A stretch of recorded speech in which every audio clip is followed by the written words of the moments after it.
Hi, my TV family. Welcome back to my channel. I am Celeter, aka Joe, and today I am back with another video. As you can see in the description, I'm here to talk to us about or to share some information with us about the whole process of acquiring a study permit to work to study in Canada. A lot of people reach out to me for this information, and as such, I decided to take this time out to do this video for you all. So you will have it here. You can refer your nieces, your nephews, and your children, or even for your own self, right? So here it is. So if you need this information, stay tuned. But before we jump into that video, I want to say thanks to you, you, and you. Yes, you. I want to thank all my tuber family for supporting me. I appreciate you guys. I love you guys. And please continue to support your girl. I also want to shout out my youngest supporter. My youngest supporter is Kishel Shaw. Kishel, I appreciate you, girl. I love you. Thank you for always watching my videos. Continue to watch them. It means a lot to me and I appreciate you. All right, let's jump in that video. So, as a prospective student, the first thing that you want to do is to do some research as it relates to this institution that you want to study. The government have provided a list of designated institutions in Canada. How can you access this list? Google is your best friend. You can Google list of designated institution in Canada. And then the next step is to decide on the province that you want to study in. Because like America, they have states. In Canada, we have provinces. So you decide on what province you want to study in. And based on that province, you will look for a school within that region. And it is always best to select a province where you have personal support or support of whatever sort, right? So that, because coming into this country, you need some form of support, to be honest.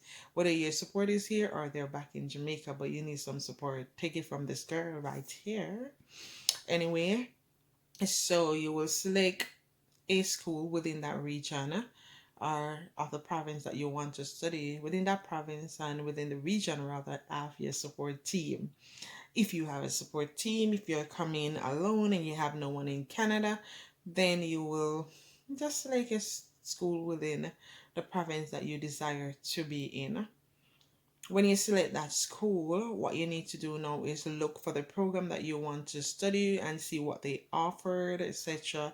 If this meets your, what you desire, then the next process is to fill out an application online. So you'll fill out the application online, and they will also tell you the requirements for with the application. So whatever supporting documents you need for your application at the time of filling out your application, you need to submit those documents, or else it will be an incomplete application.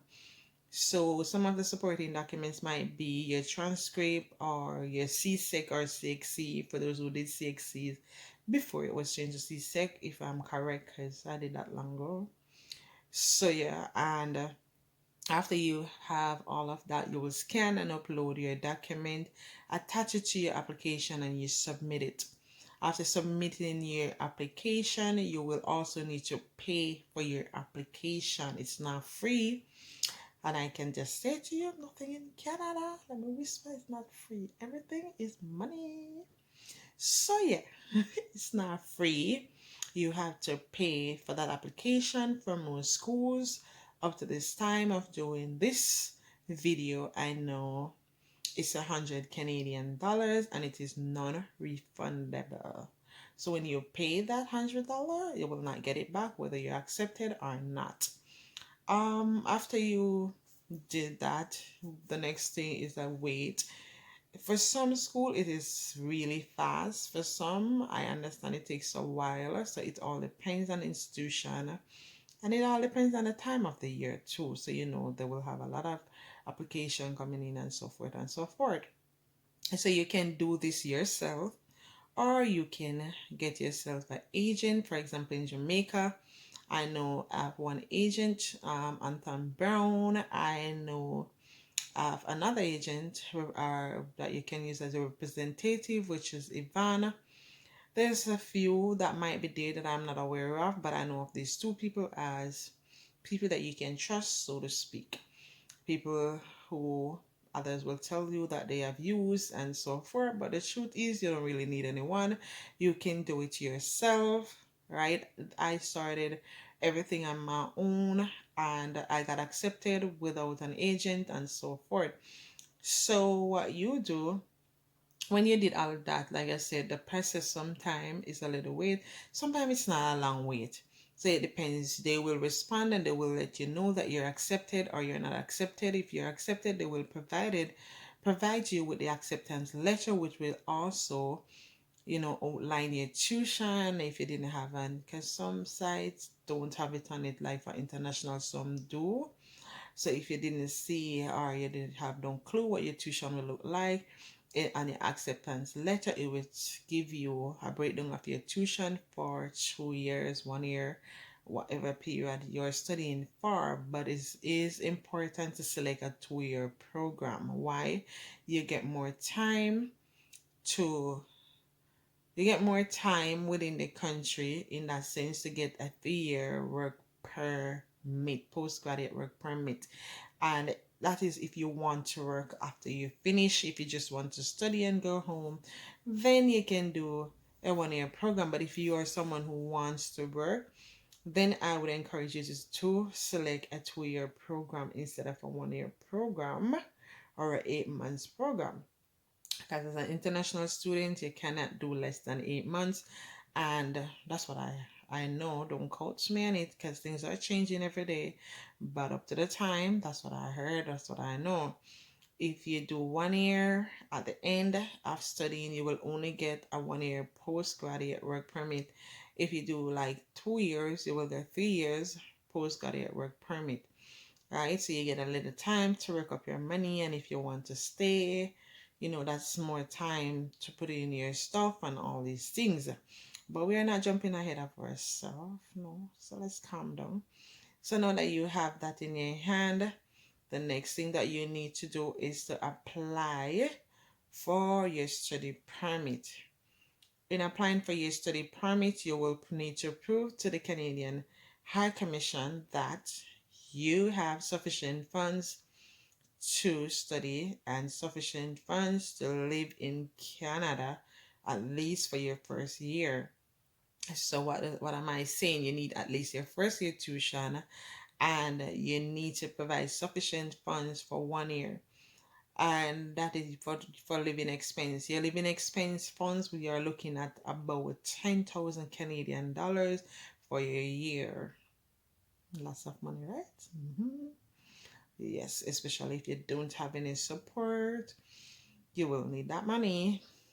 Okay, you must get a job and you're only going to work 20 hours while you're in school. So, yeah, 20 hours in school, working minimum wage, or if, because to be honest with you, that's what you're going to get in this place. A lot of people will tell you, or a little, maybe a dollar or two above the minimum wage.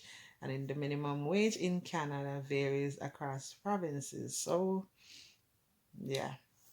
All right, then. Let me just be myself and give you the information. I'm not trying to scare you. I'm just telling you like this. So, right. So you'll need to prove that to them. So what you will do when you get your acceptance letter, you will want to apply to the High Commission within your country. For example, you're in Jamaica.